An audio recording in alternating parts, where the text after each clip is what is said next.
आज हम इस एक टॉपिक की आउटलाइन में आपको लिखवाता हूँ नेशनल इंटरेस्ट की। बाद में हम कभी इसको थोड़ा सा डिस्कस कर लेंगे, लेकिन ये इतना जेनेरिक है और डायरेक्टली रेलिवेंट भी नहीं है पेपर से। इसको हम रिलेट करके पढ़ेंगे जब नेक्स्ट टॉपिक हम करेंगे फॉरेन पॉलिसी का। उससे पहले मैं ये चाह रहा था कि आपको, क्योंकि foreign policy is always based on your national interest, so you must know about national interest first and then you must be able to know about foreign policy of Pakistan and what are the determinants of foreign policy of Pakistan, what are the challenges that foreign policy of Pakistan is facing in the 21st century। उसके notes मैंने पहले ही आपको दे दिए हैं, बाकी कुछ और soft में है मेरे पास, वो भी मैं आपको सेंड कर दूँगा। ठीक। दूसरा हम करेंगे कश्मीर के नोट्स मैंने आपको दे दिए। ठीक। और जो कश्मीर के ऊपर आप मज़ीद अगर पढ़ना चाहें तो बुक आपके पास सॉफ्ट में अवेलेबल है। उसके ऊपर ओबी जॉन्स का जो चैप्टर है कश्मीर का, वो आप पढ़ेंगे। ठीक। इट इज़ बैलेंस्ड, वो आप पढ़ेंगे। जो मैंने अभी आपको नोट्स दिए हैं उसमें एक चैप्टर है लीगल पर्सपेक्टिव, जो मैंने बताया आपको, वो आपके काफ़ी कश्मीर के हवाले से फाउंडेशन स्ट्रांग कर देगा। When ever you will be talking with someone, whenever you will be appearing in any kind of interview, ठीक, and whenever you are giving arguments on Kashmir, तो आपकी conceptual understanding और clarity उसमें बेहतर होगी। बाकी ये जो है ना solutions ऑफ कश्मीर और ये तो बड़े आसान है ना, भी कर लेते हैं, क्योंकि solution जिस मसले का है ही कोई नहीं, तो उसके आइडियलिस्टिक से solution देना तो बड़ा आसान सा काम है, वो हम दे लेते हैं। तो वो हम करेंगे कश्मीर और नेशनल इंटरेस्ट। पहला इसकी definition and meaning in the economic, military, political and cultural perspective।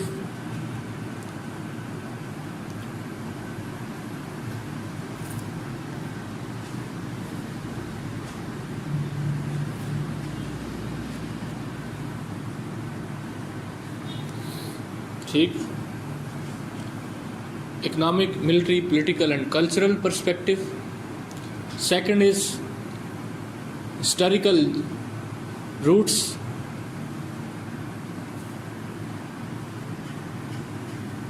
कितने लोगों का IR है इस क्लास में? एक बंदे का IR है। इंटरनेशनल रिलेशन बस।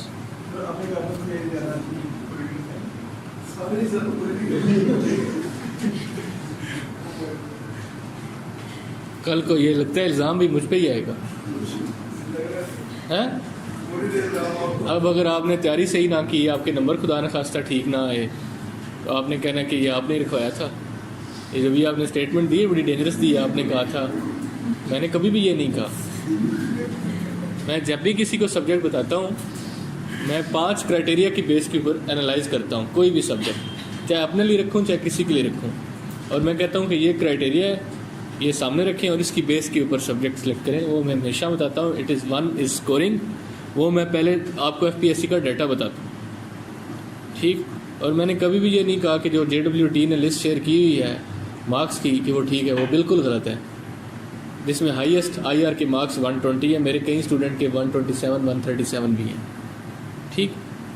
इसके अलावा दूसरा क्राइटेरिया स्टेबिलिटी, सब्जेक्ट की कितनी है, वो भी आप एनालाइज कर सकते हैं पिछले 4-5 साल के। तीसरा क्राइटेरिया उस आपका एप्टीट्यूड, उसमें है या नहीं है, डेवलप हो सकता है या नहीं हो सकता। ठीक। चौथा criteria predictability of the subject. IR is not predictable, political science is predictable. कोई भी दुनिया का एग्जामिनर फिलासफर्स से पेपर बनाने से पहले Plato, Aristotle, Machiavelli, Havelock, Rousseau और मार्क्स को इग्नोर नहीं कर सकता। ठीक। If he will ignore it will be injustice to the paper of political thoughts. ठीक। तो अगर आप वो 7 फिलासफर ठीक तरह से कर लें तो आप काफ़ी स्टेबल हो जाते हैं। तो ये हो गया। और 5वां क्राइटेरिया, एक मैंने बताया आपको टाइम, दूसरा स्कोर। 5वां टाइम का है कि उस सब्जेक्ट को अगर आप कर रहे हैं तो आपको टाइम कितना लगेगा। ठीक। सपोज देयर आर 2 सब्जेक्ट्स, आपने कंपेयर करना है। फ़र्ज़ किया IR या पोलिटिकल साइंस का ही, तो आपको IR के ऊपर करने में लग रहे हैं 1 महीना। ठीक। और आपके मार्क्स आ रहे हैं 100। पॉलिटिकल साइंस के ऊपर आपको लग रहे हैं 40 डेज और मार्क्स आ रहे हैं 105। I will go for political science. ठीक, मैं 10 दिन ऊपर लगा लूँगा, मैं 105 मेरे लिए बेहतर है, क्योंकि मुझे पता है 5 नंबर की क्या इंपॉर्टेंस होती है CSS में। क्योंकि 10 दिन के ऊपर लगाने वैसे भी तो वेस्ट ही कर लेना कहीं पे, तो इधर लगा लें, तो इसलिए हाँ इस बार अभी तो नहीं है, पहले था। किस साल का?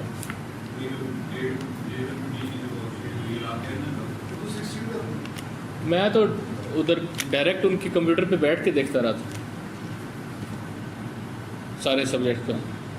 वो देता नहीं था मेरा दोस्त, एतमाद नहीं था उसे मुझ पे, कैसे इधर बैठ के देख लो सारा।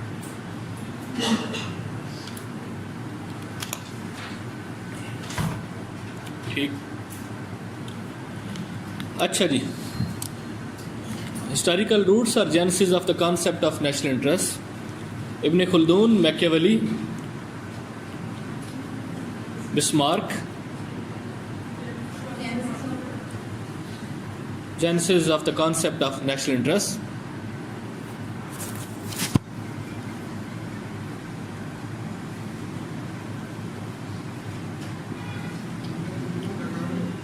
Ibn Khaldun, Machiavelli, Bismarck,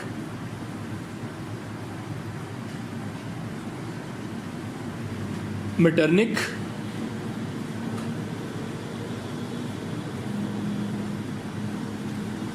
उसके बाद world war 1, world war 2, cold war and new world order.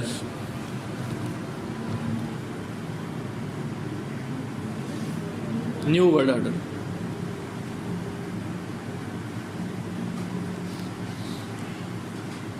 Then is realism and national interest. ये आउटलाइन पेपर के पर्सपेक्टिव में नहीं है, ओवरऑल अंडरस्टैंडिंग के पर्सपेक्टिव। मैंने आपको बताया पेपर के पर्सपेक्टिव में क्वेश्चन इतना इंपॉर्टेंट नहीं है। When it will be related with foreign policy then it will become important. Realism and national interest.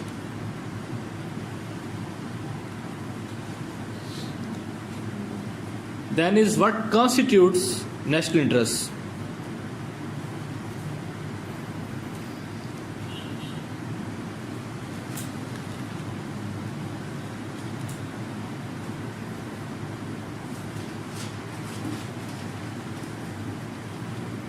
उसके बाद who defines national interest in Pakistan.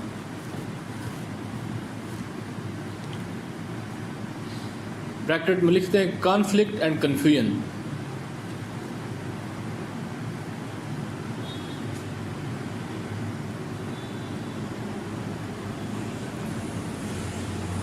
उसके बाद लिखें कोर नेशनल इंटरेस्ट। कोर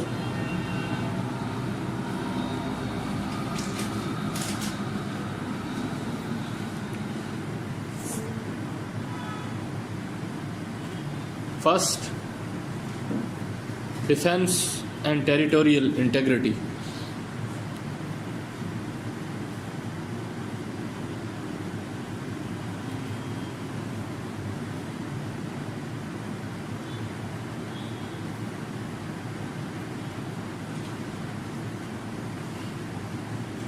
उसके बाद national security.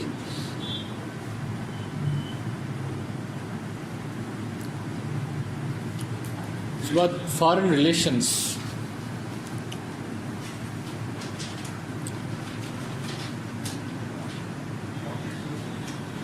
Commerce and trade.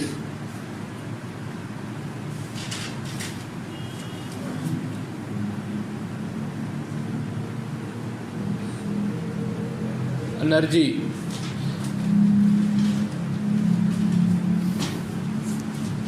Economy.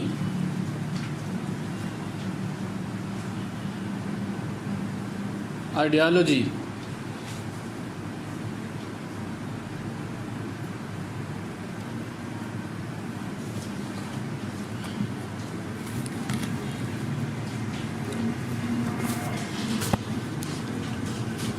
अच्छा, अब इनसे हट के ज़रा पॉइंट नंबर 1 लिखें पाकिस्तान के पर्सपेक्टिव में। National security and territorial integrity.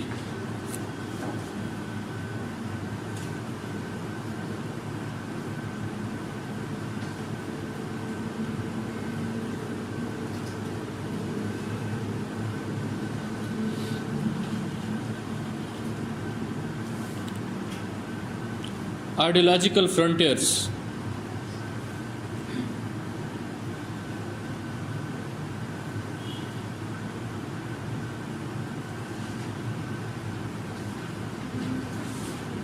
Kashmir and other disputes,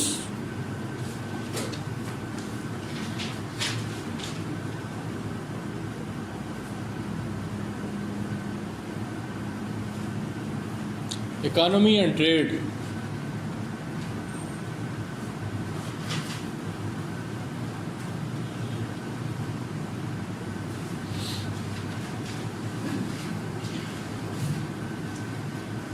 maintaining credible minimum deterrence, maintaining credible minimum deterrence,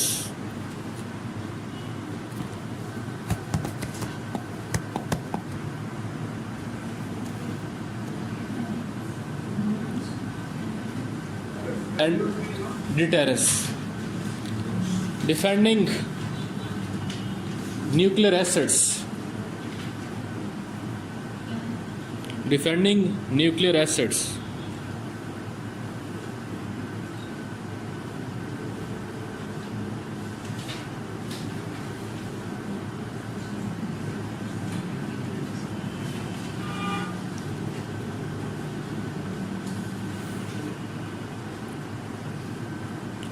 उसके बाद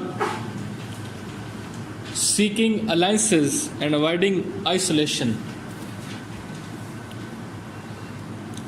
seeking alliances and avoiding isolations,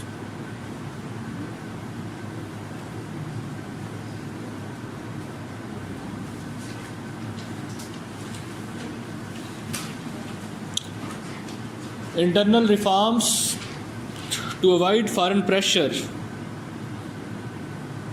of any kind,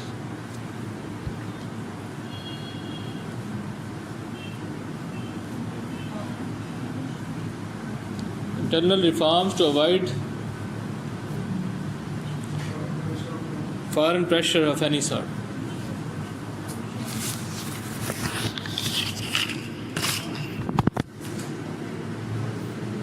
To avoid, मुझसे पूछ लें, any kind.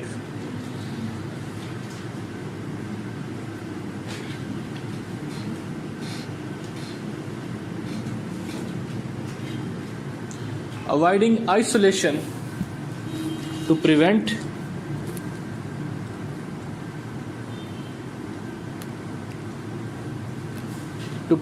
United Nations using international law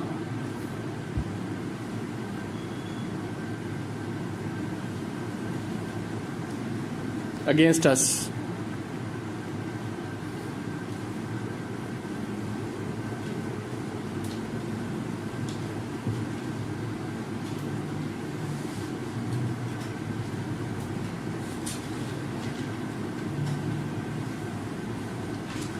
Moving from nation state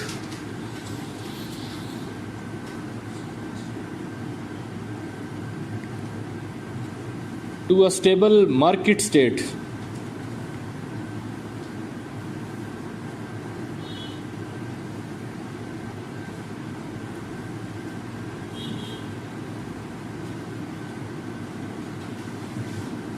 Protection from cultural erosion.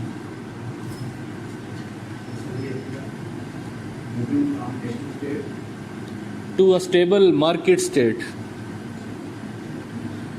इससे मुराद ये है, ये Lee Kuan Yew ने दिया था कि वो बड़े प्रिकेरियस सिचुएशन में रहा था सिंगापुर, तो उसको सिक्योरिटी के भी बहुत चैलेंज थे, सर्वाइवल के भी बहुत चैलेंज थे। उसने इसका ये हल निकाला कि ये transform from a nation state into a market state, तो सबकी मार्केट बन गई और किसी का भी दिल नहीं करता था कि सिंगापुर को कोई खतरा हो।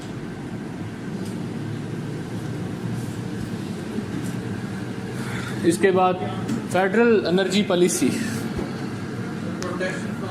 Cultural erosion.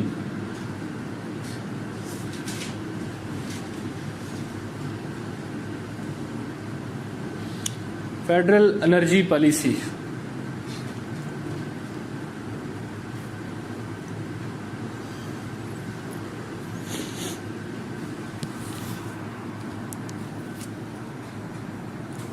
उसके बाद लिखे काइंड्स ऑफ नेशनल इंटरेस्ट।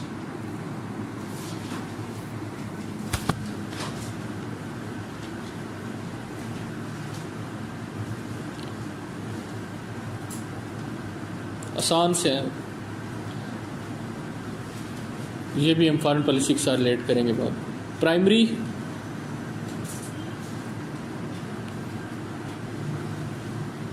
उसके बाद सेकेंडरी,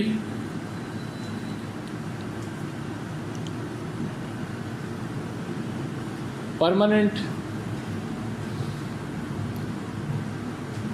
वेरिएबल,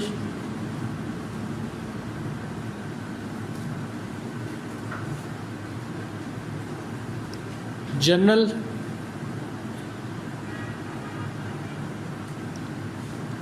स्पेसिफिक।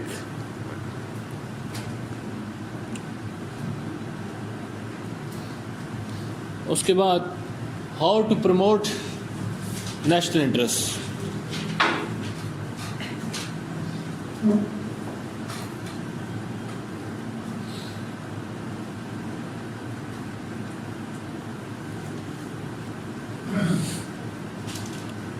पहला, coercive methods।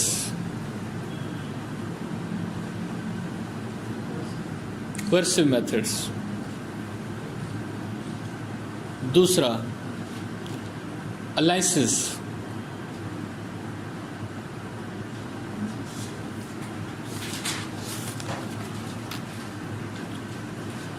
तीसरा, डिप्लोमेसी।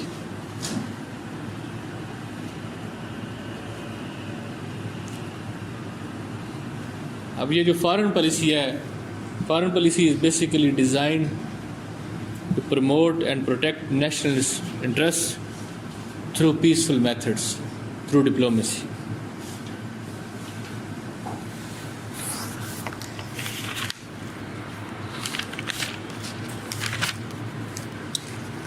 कश्मीर,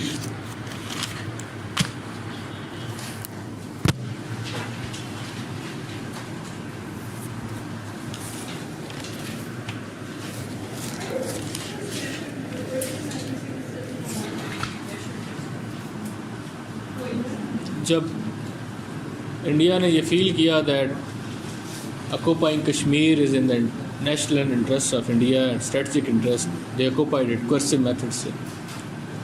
ठीक, जोधपुर, जूनागढ़, भोपाल, हैदराबाद, कश्मीर, सारी उन्होंने फोर्स यूज़ करके ऑक्यूपाई कर ली। जब रशिया ने फील किया कि Crimea is in their national interest, they invaded Crimea and occupied it.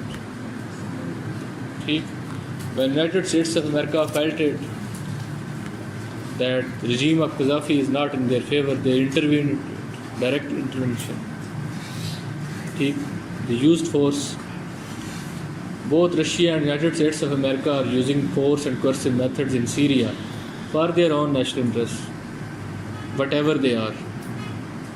ठीक, ये But when you use foreign policy, diplomatic methods, peaceful method, negotiations, that is through peaceful methods.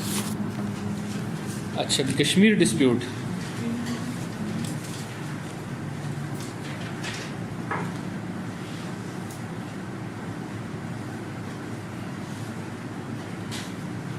कितने लोगों ने प्रैक्टिकल साइंस ख़त्म कर ली हुई है? कर ली है? आपने भी कर ली है? बस 2 लोगों ने की है ख़त्म, रखी सबने है, ख़त्म किसी ने नहीं की। ये क्या बात है? हाँ, ख़त्म होगी कब? रहता क्या 80% रहता है।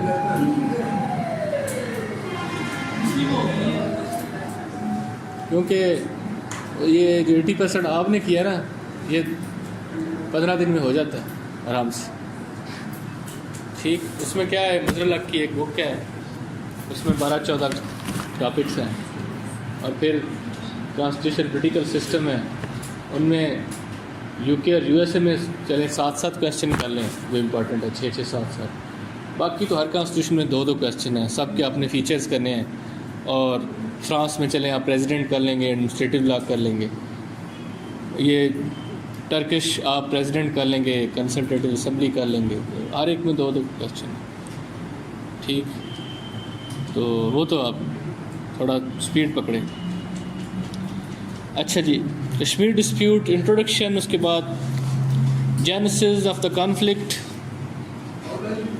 जी हाँ, कश्मीर डिस्प्यूट, उसके बाद जेनेसिस ऑफ द कॉन्फ्लिक्ट या history of the conflict, historical background, कुछ भी लिख लें।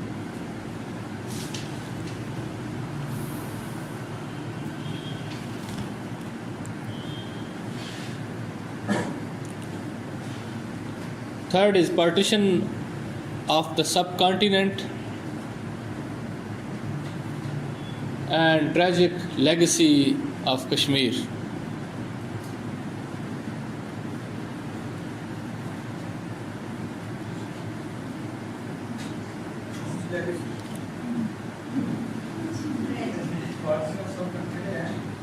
So many. क्या?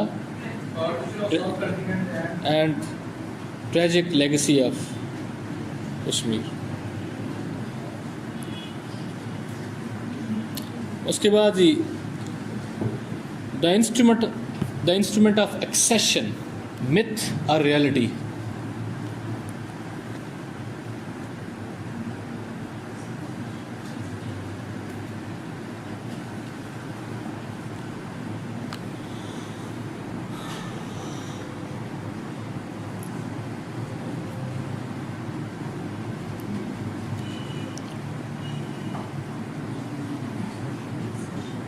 ठीक, Kashmir dispute in United Nations.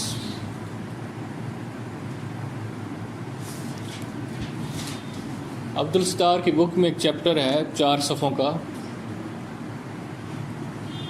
Kashmir dispute in United Nations, वो करना है आप। बुक है ना सबके पास सॉफ्ट में?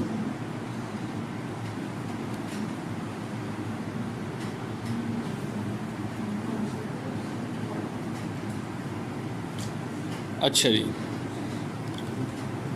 उसके बाद Kashmir dispute from 1950s till 1972 और शिमला एग्रीमेंट।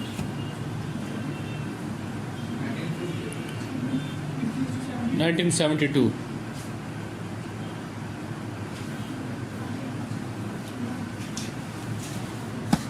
उसके बाद Kashmiri uprising 1989।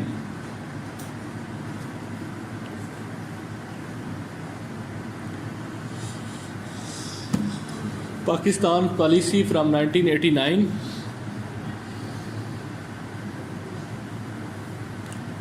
Till 1990, 1989 till 2001 Pakistan Kashmir policy.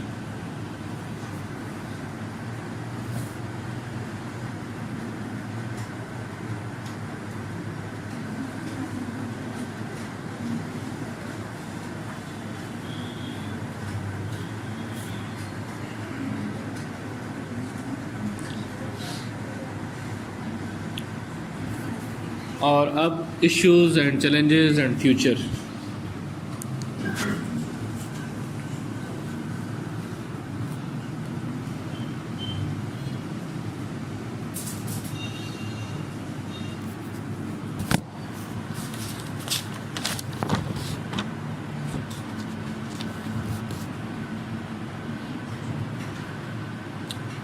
अच्छा जी, अब ये किस किस को पहले कश्मीर आता है?